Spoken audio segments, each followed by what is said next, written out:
come to do it, to do all His will, all His pleasure, all His glory in every single believer from the get-go.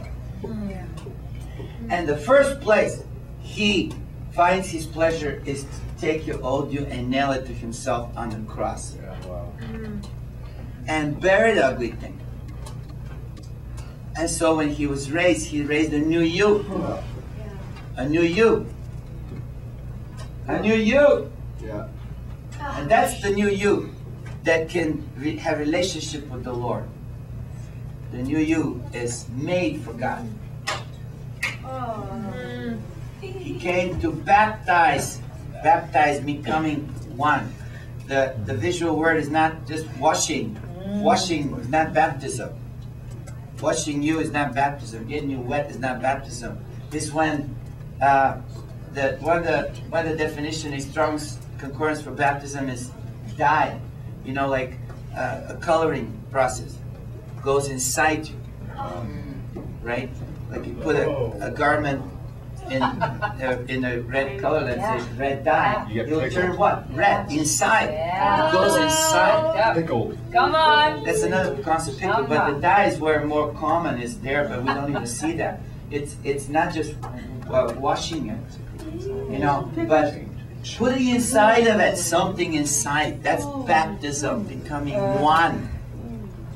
Not just cleansing. Baptism is not just cleansing. We often see that image, but baptism is penetration and in coloring, becoming one, to become one. That is baptism. So He's come to become first one with your sinfulness.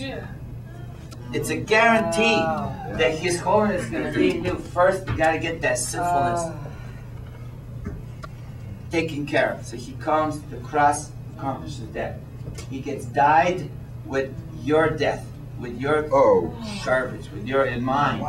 Sinfulness, pride, you name it. Everything that was corrupt, He comes to die Himself with it. He absorbed. One translation, the message says in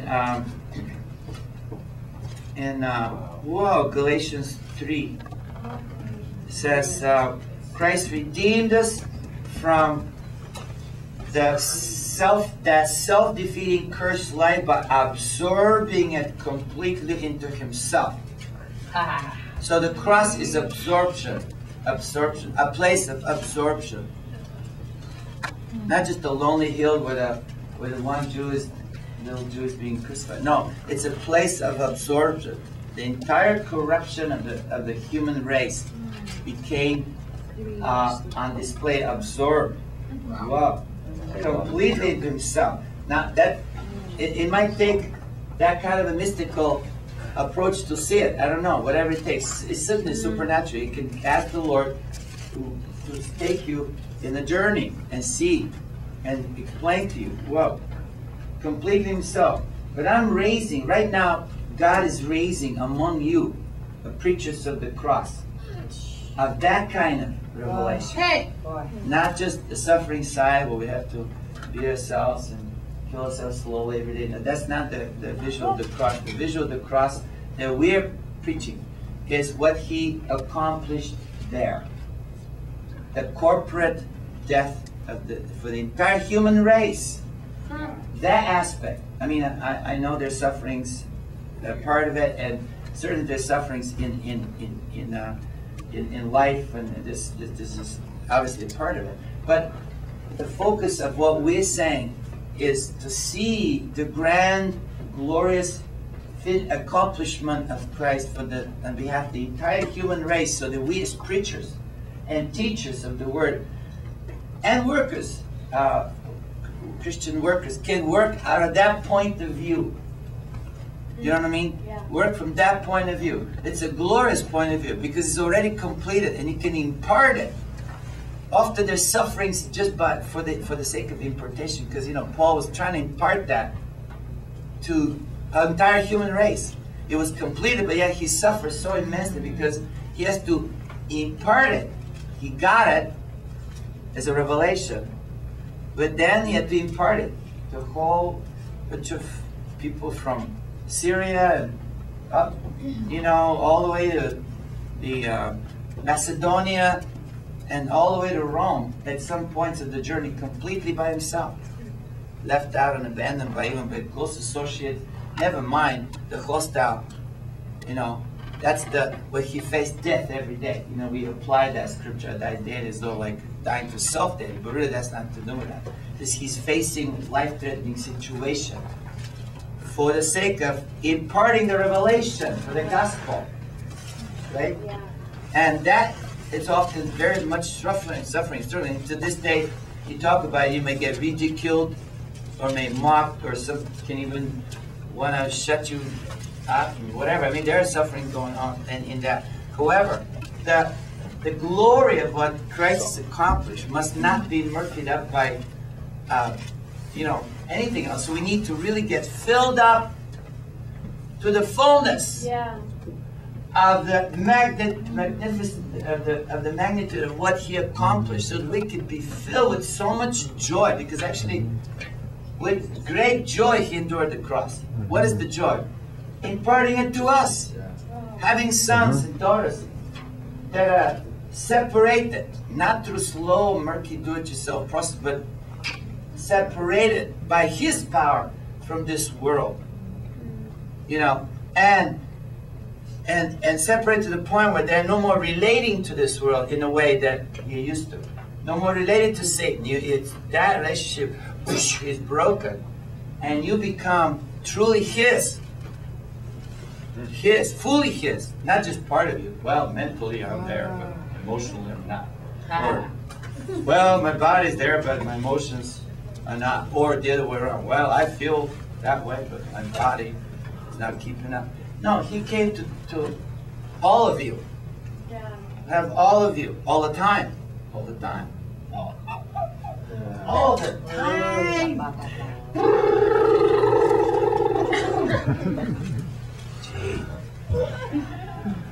Whoa! Christ redeemed us from the self-defeating curse life by absorbing completely in Himself. Remember the scripture? It says, curses everyone hangs on the tree. That's what happened when Jesus was nailed to the cross. He became a curse. And at the same time, dissolved the curse. Yep. Becoming and dissolved it. And now, because of that, the air is clear. We can see that Abraham's blessing is present and available for us, non-Jews too. We all are able to receive God's life, His Spirit in us, with us by believing. Just the way Abraham received it. So see again, through that childlike faith, through that believing, we become participant in the promise. What's the promise? Indwelling Spirit. The promise of the Spirit, that the Spirit can actually have anything to do with the Spirit of the living God, can have to do with you. And the Spirit of God is just ruling and reigning you and guiding you and stirring you and moving you along. You know, helping you every step of the way. You're never on your own. That's what He set you free from, being on your own. He set you free from being on your own. And now you're not on your own. You're in His own. You're His own. You know, and there in Him, whatever that is, however you can grasp it, that you're in Him. I mean, that baptism with Him is just such a mysterious word. It's such a mystery, such a glorious thing that you got to just feast on it and eat on it and drink it and ask God to show you all of it. That's the glory of Christian life, growing glory from glory to glory. You're going from one degree of glory to another, not from garbage to glory, but from glory to glory. Hello. From glory to glory. And you realize, you know what? In Him, there is no curses because He absorbed the curse. Come on. In Him, there's no curses because He's God. In Him, there's only what? Blessings. And you discover that so long in this mysterious in Him, there's no curses there. There's no evil there. Wow. You know, outside of Him, who knows? Everything goes. You're open game. But in this, in Him, this, whoa. You know, you find this absence